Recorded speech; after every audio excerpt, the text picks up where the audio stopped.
আর আরেকটা জিনিস মনে হয় কি জানেন, এই যে যখন বাড়ি ছাড়ার কথা শুনছি তখন আমার মনে হয়েছে যে প্রথম দিকে মনে হয়েছে আহারিল বাড়ি ছেড়ে দিবে, এই বাড়িতে অনেকদিন এখানে বহু মানুষের জীবন নষ্ট হয়েছে, তো এই জন্য আল্লাহ হয়তো এটা প্রাকৃতিক বিচারও বলতে পারেন, আপনি আল্লাহর বিচারও বলতে পারেন, যে যাদের তুমি জীবন নষ্ট করছো আজকে তাদের পাপের ফলে হয়তো তোমাকে, যাদের জীবনে আজকে তুমি বাড়ি ছেড়ে যাবা, হয়তো আজকে না হোক কালকে।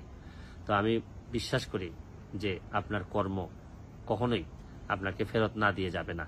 আমি বিশ্বাস করি যে শুনেন, পাপ যত পুরাতনই হোক না কেন এক সময় সামনে চলে আসে, এবং এই জন্যই সময় থাকতে থাকতে যারা এরকম বড় বড় পাপ করে বিভিন্ন জায়গায় দখল করে আছেন পাবলিকের স্বার্থে, আমার মনে হয় আপনাদের আস্তে আস্তে চিন্তা করা উচিত যে এগুলো ছেড়ে দিতে হবে, নাহলে অনেক সময় এসে এমনভাবে ছাড়তে হবে যে আপনাদের অনেকেরই ক্ষতি হয়ে যাবে, অনেকেরই মানে ইজ্জত সম্মান নষ্ট হওয়ার সম্ভাবনা আছে।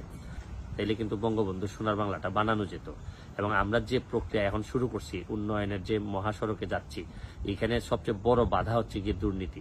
এই দুর্নীতিরে ঠেকাইতে না পারলে আমাদের অনেক সমস্যা হয়ে যাবে। আজকের মতো বিদায় নিচ্ছি, ভালো থাকবেন, সুস্থ থাকবেন।